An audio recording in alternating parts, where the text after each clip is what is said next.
en nuestra vida diaria nos cuesta pensar de que esos próceres que nosotros vemos, las figuras, las estatuas imponentes de bronce, nos cuesta pensar de que eran personas como nosotros, con virtudes y con defectos. Y San Martín fue un ser humano que para la época que le tocó vivir, era una persona verdaderamente importante y excepcional. No había muchos como él en ese momento de la historia. Y nosotros, como país, como República Argentina, le debemos mucho a él. Pero no solamente Argentina, también Chile, también Perú, también Bolivia. Parte de Sudamérica le debe muchísimo a San Martín. San Martín nació en la provincia de Corrientes, en una localidad que se llama Yapeyú, que desapareció con el paso del tiempo. Nació en 1778, cuando en el mundo, en Europa, se producían grandes transformaciones, con una revolución francesa que terminaba con la monarquía y imponía un nuevo régimen. La revolución industrial también. La revolución industrial que había acontecido un poco antes y que estaba cambiando las formas de producción. En este momento nosotros también estamos viviendo una revolución industrial. Una revolución que implica el uso de las nuevas tecnologías en la producción. Esto se llama cuarta revolución industrial. Pero en ese momento, hacía pocos años que se había producido la primera revolución industrial, donde las máquinas, el vapor se aplicaba a la producción textil, se producían nuevos cambios. Y San Martín está en Europa, siendo jovencito. ¿Por qué? Porque se va con su familia, a los 6, 7, 8 años se va de aquí y se va a Europa, a España, e ingresa en un instituto militar, donde ustedes saben que la educación es distinta a la educación que tienen ustedes. En los institutos militares se refuerza la disciplina, la obediencia y el respeto por ciertos valores que lamentablemente en las sociedades muchos de esos valores se fueron perdiendo. Y a San Martín le tocó eso, nutrirse de esos valores y ver los cambios que producía la primera revolución industrial en Europa, la revolución francesa y el derrumbe de lo que se llamaba el absolutismo, donde un rey podía hacer lo que quisiera. Un rey podía declarar la guerra, podía establecer un impuesto, podía condenar a muerte a una persona. Eso es el absolutismo monárquico, es decir, en la figura de una persona están todos los poderes que hoy en día en un sistema de república, como tiene la Argentina, está dividido en tres: poder ejecutivo, poder legislativo y poder judicial. Pero en esa época el rey tenía todas esas atribuciones y a eso se le llamó absolutismo monárquico. Y ahí desarrolla su carrera militar. Y miren cómo es la cuestión. Ese país, Francia, que yo le conté que había hecho una revolución francesa que había terminado con la monarquía, fue algo muy caótico, muy desordenado, y desencadena el surgimiento de un militar chiquitito que se llamó Napoleón Bonaparte, que él tenía una visión de una Francia amplia, y de esa manera él comienza a expandir la frontera de Francia e invade España. Al invadir España, tiene por un tiempo ahí de regente al rey de España, pero después lo toma prisionero. Era el rey Fernando VII. Los españoles, cuando ven que su rey estaba prisionero, deciden armar juntas de gobierno. Claro. Esas noticias llegan en barco 3 meses después al Río de la Plata. Y acá se produce la noticia de que el rey de España ya no estaba más en el trono, de que los españoles tenían una junta de gobierno. Y acá se inicia todo este proceso que fue la Revolución de Mayo. Que la Revolución de Mayo no fue de un día para el otro. Acá, en Buenos Aires, los porteños habían rechazado las invasiones inglesas. Inglaterra era la primera potencia mundial y había invadido el Río de la Plata, y los porteños lo habían rechazado. Entonces ellos creían de que era posible también rechazar a las tropas españolas que pudiera mandar el rey.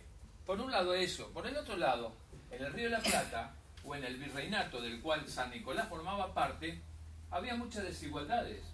Las personas no podían ocupar todos los mismos puestos políticos, ni los cargos públicos. Los españoles nacidos allá podían ocupar ciertos cargos que los que nacían acá no. Había esclavitud. Había un montón de desigualdades. Y eso se tenía que terminar en América. Otras regiones, como el Alto Perú, como lo que es hoy Bolivia y Perú, habían sufrido con mayor dureza la opresión y la dominación de España. Entonces acá en el Río de la Plata se pone en marcha el proceso de la Revolución de Mayo. Ustedes lo habrán estudiado, lo habrán visto este año, el 25 de mayo de 1810, el primer gobierno patrio. El Alto Perú lo tomaron por sus riquezas que tenían. Exacto, las minas de Bolivia. Bolivia era el país más rico. Bolivia y Perú eran los países más ricos de América. Y fueron saqueados por los españoles para obtener el oro y la plata y con eso generar riqueza y como país hacerlo circular en Europa. Así que miren ustedes si había muchas cosas.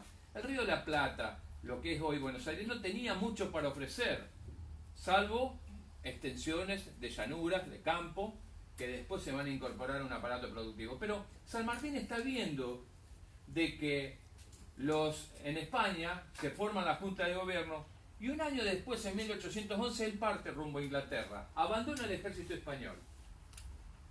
Había estado 28 años en el ejército español, tenía acento español. Hay una película que les recomiendo que se llama Revolución, que el protagonista es Rodrigo de la Serna, un actor muy conocido.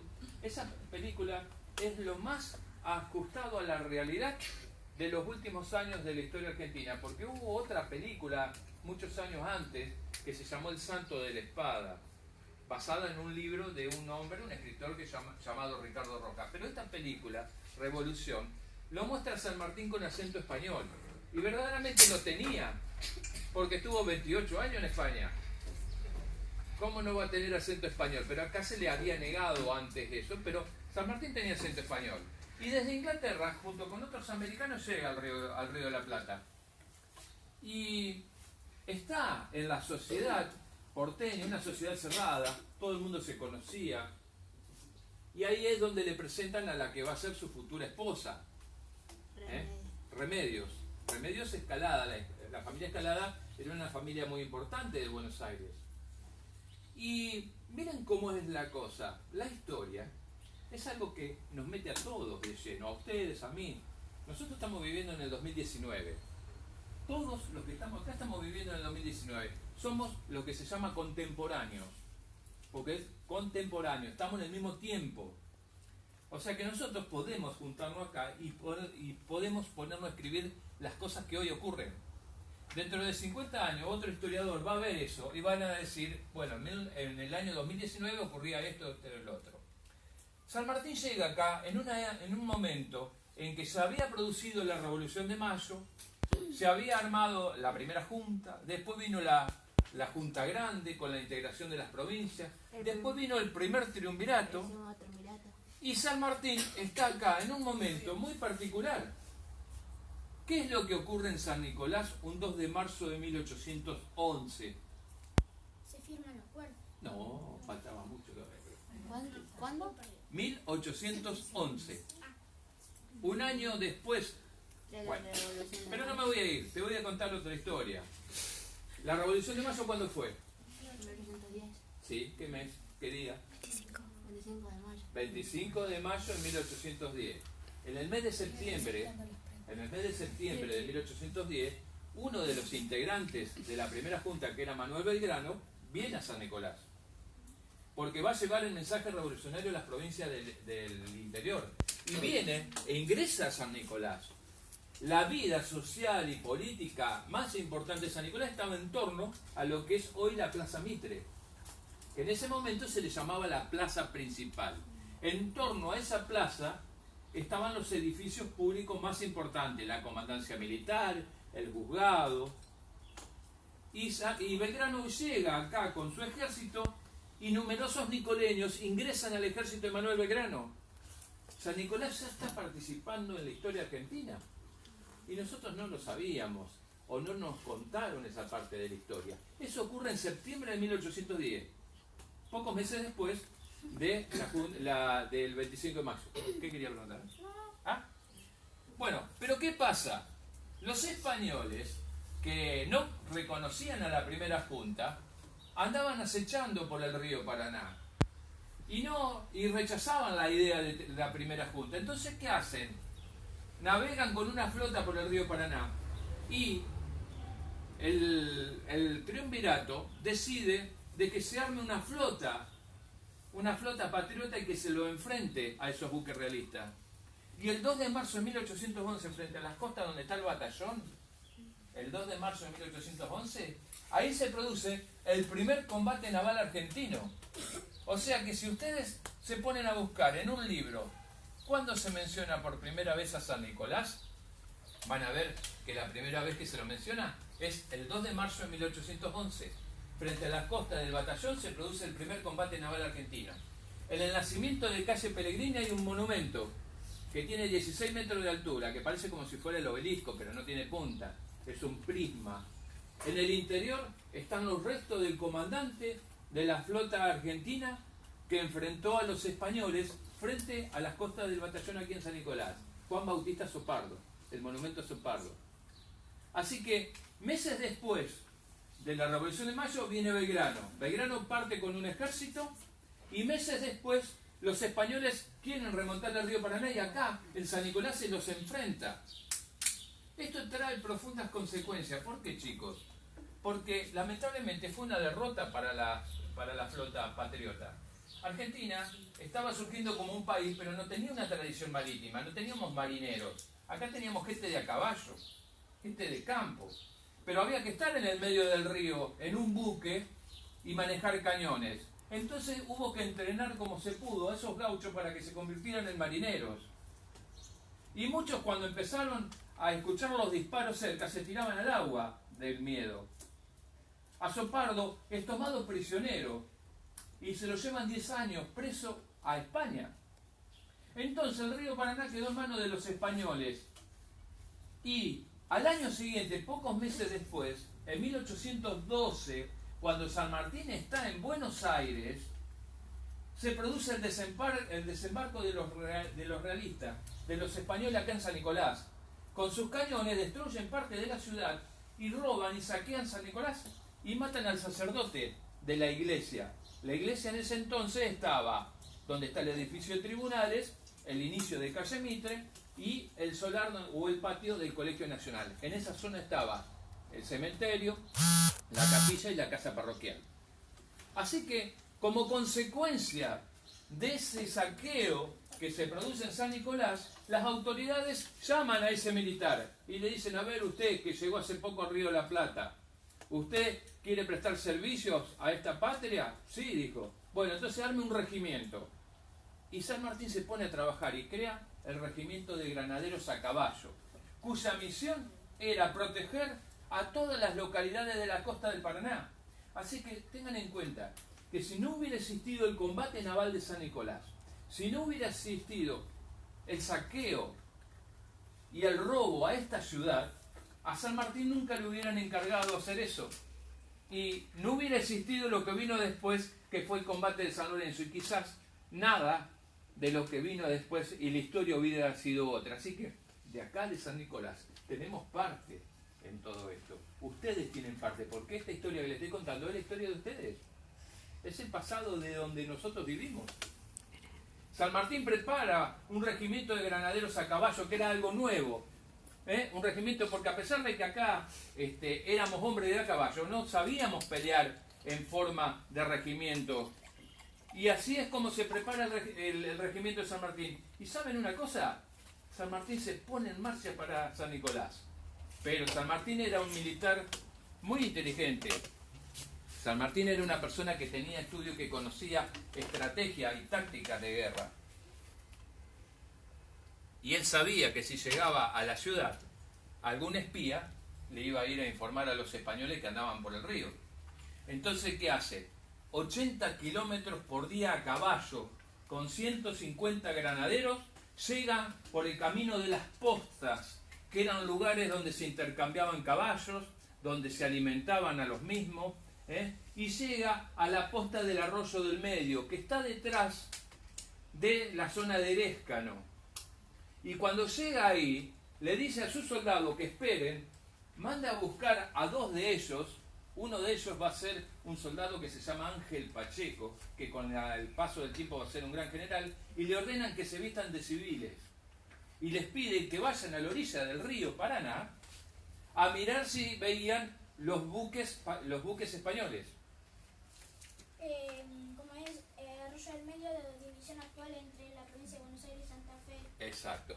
Estaba casi yéndose, pero él sabía de que tenía que tener información por dónde andaban los españoles, pero no podía venir al centro de la ciudad y preguntar dónde andan los españoles, porque no iba a faltar algún alcahuete, hablando mal y pronto, de que fuera y le dijera a los españoles: che, ahí anda un grupo del ejército nuevo que armaron para enfrentarlos. Entonces él manda a dos personas vestidas de civil, y después el mismo San Martín se viste de civil como un paisano y viene acá a las costas, no al centro de la ciudad.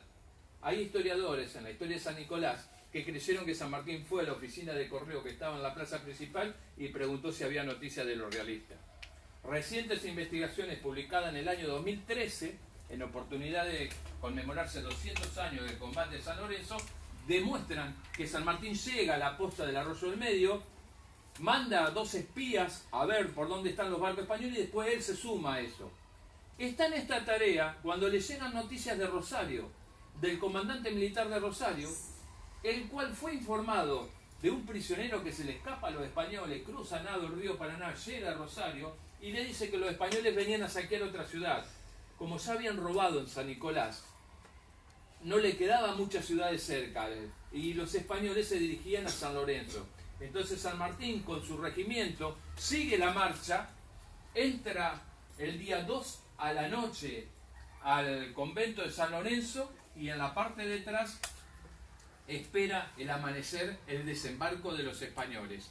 El 3 de febrero de 1813 desembarcan los españoles en San Lorenzo y de ahí sale San Martín y se produce el famoso combate de San Lorenzo. Así que nosotros también participamos en esto del paso de San Martín. Y después de regreso, lógicamente vuelve por el camino de postas también. Y pasa por la posta del Arroyo del Medio, que ya desapareció, que no hay nada. Pero que está, ya les digo, detrás de la localidad de Erescano, casi en el Arroyo del Medio, límite natural entre la provincia de Buenos Aires y la provincia de Santa Fe. Y ya, bueno, San Martín da a conocerse como militar brillante, como estratega, y ya es reconocido en Buenos Aires de la importancia. Y San Martín siempre dijo de que no se iba a poder vencer a los españoles por el norte como se estaba intentando, como lo había querido intentar Belgrano. San Martín creía que había que hacerse fuerte en un lugar y hacer algo imposible que nadie había hecho hasta ahora, que era cruzar un ejército por la cordillera de los Andes. En Europa hubo un general Aníbal de los persas que cruzó los Alpes, pero nunca más ningún otro ejército de miles de efectivos lo hizo hasta que llega San Martín. Y San Martín en Mendoza prepara su ejército en un campamento, en el Plumerillo, donde había que tener animales, había que preparar la comida para varios días, había que abrigarlos, había que tener mulas para cargar cañones, pólvora, era tremendo. Y tener que cruzar la cordillera de los Andes y al otro día presentar combate contra los españoles que dominaban Chile. Y ahí es donde San Martín se va haciendo grande en la historia, porque logra el objetivo, cruza el ejército en 4 pasos distintos por la cordillera y va y derrota a los españoles en Chile. Y no conforme con eso, para ir mucho más rápido, porque sabía que el poder español estaba en Perú, porque ahí se dominaba las minas de oro y plata de Bolivia, decide embarcar su ejército en Chile y de ahí por mar llega a Perú. Así que estamos viendo a un San Martín que no solamente libera la provincia unida del Río de la Plata, sino que también libera Chile, y que no conforme con eso, también va y libera Perú. Pero ¿qué es lo que pasa? La mezquindad de los gobernantes hicieron que muchas veces no se le prestara a San Martín la ayuda que él realmente necesitaba, porque necesitaba armas, necesitaba dinero, había que pagarle a los soldados, necesitaba alimentos. Y él, cuando está en Perú, le dice a Bolívar que como él no tenía apoyo, que continúe él la tarea y que él iba a ser, él iba a estar a la orden de Bolívar. Y Bolívar le dice, no, como usted, un libertador, va a estar a mis órdenes. Entonces San Martín se da cuenta que no tenía más nada que hacer en esa zona. Y regresa al Río de la Plata. Y ahí se entera del fallecimiento de una esposa, de la esposa que había conocido, de Remedios Calá de San Martín, con la cual compartió muy poco tiempo. Y eso es quizás el sacrificio más grande del ser humano. No pudo formar una familia ni disfrutar mucho tiempo con su esposa, porque partió a defender estas tierras. ¿Cuántos harían eso? Dejar a su familia para ir a defender nuestra patria. Cuando él regresa, San Martín tiene una hija, Mercedes, que estaba con sus suegros. Entonces le da cristiana sepultura a su esposa, recoge a su hija y parte rumbo a Europa. Y seguramente a ustedes le han repetido muchas de las máximas de San Martín, que son reglas que San Martín deseó que su hija siempre respetara. Yo siempre rescato dos de todas ellas, que es saber mantener un secreto. Vamos a ver cuántos de ustedes saben mantener un secreto. Y la otra, que es lo más difícil, hablar poco y lo preciso. Lo preciso significa decir las cosas cuando deben ser dichas y no constantemente decir cualquier cosa. Porque eso marca el carácter de una persona. Bueno, esas son las dos máximas más grandes que escribe San Martín. Y San Martín está en Europa y nunca recibió un sueldo de las Provincias Unidas del Río de la Plata, que después continuaron peleando entre las provincias, porque viene la lucha entre unitarios y federales. Y San Martín intenta regresar acá, y cuando quiere volver acá se encuentra en Buenos Aires con que está gobernando Lavalle, que había fusilado a Dorrego, y que evidentemente él no quiere participar de la lucha interna. Él lo que quería era libertar estos países, darle la libertad a estos países para que decidan su camino. Pero ya vieron, de lo que era el virreinato, de lo que eran las Provincias Unidas del Río de la Plata, aparece la República Argentina por un lado, Chile por el otro, Uruguay por el otro, Paraguay, Bolivia, Perú. Es decir, de esa gran unidad latinoamericana aparecen un racimo de países. Porque San Martín, cuando hablaba a sus ejércitos, no le decía argentinos, paraguayos, no, él hablaba de americanos. Él creía de que América podía ser libre toda en forma unida, pero no dividida, porque dividida era más fácil de ser dominada. Y San Martín regresa finalmente a Europa, donde recibe en sus últimos años un sueldo de Perú. Perú le paga un sueldo a San Martín. Y en Europa están ocurriendo acontecimientos muy importantes. La Revolución de 1848, él se muda generalmente a lo que va a ser su última morada final, a una casa en Boulogne-sur-Mer, donde se la alquila a un amigo, pero por muy poco dinero. Y San Martín hizo grandes amistades y se escribe con muchas personalidades. Y cuando ve que en el Río de la Plata, acá, la flota anglo-francesa bloquea el puerto de Buenos Aires en 1845 y se produce la Guerra del Paraná con la batalla o el combate de la Vuelta de Obligado el 20 de noviembre de 1845, San Martín le escribe a Rosas y le ofrece su servicio, aún siendo un anciano, le faltaba 5 años para morir a San Martín, y le ofrece sus servicios. Y no conforme con eso, cuando se entera del triunfo final de esa Guerra del Paraná, cuando ya los ingleses y los franceses tienen que pedir permiso para navegar en estos ríos, le ofrece en testamento que cuando él muera, su sable sea entregado a Juan Manuel de Rosas. Muchos le hablaron bien de San Martín en su momento y muchos otros hablaron mal. La cuestión es que tienen que ver que fue una persona que, a pesar de tener tantas virtudes y tantos defectos, contribuyó enormemente a la creación de lo que es hoy la República Argentina. Por eso nosotros decimos el padre de la patria. Y también peleó por nosotros, porque él sabía de lo que había ocurrido en San Nicolás. Él sabía que esos españoles que habían saqueado y asesinado al presbítero Escudero, que era el sacerdote acá, sabía todo eso y no quiso de que siguieran haciendo lo mismo. Y él fue y los enfrentó y casi muere en el combate de San Lorenzo. Cuando su caballo es derribado y él queda prisionero, su pierna izquierda debajo del caballo, y están a punto de matarlo, ahí va y lo salva Cabral. Por eso después aparece esta marcha, que ya es de fines del siglo XIX, compuesta por una persona que era policía en Rosario, Cayetano Silva, que es la marcha de San Lorenzo, que nosotros las cantamos, y es una marcha mundialmente reconocida. Para que ustedes se den una idea, la marcha de San Lorenzo, durante la Segunda Guerra Mundial, las bandas de los ejércitos que estaban en guerra tocaban esta marcha. Así que en cierta manera es el reconocimiento a lo que fue el general Don José de San Martín. No sé si quiere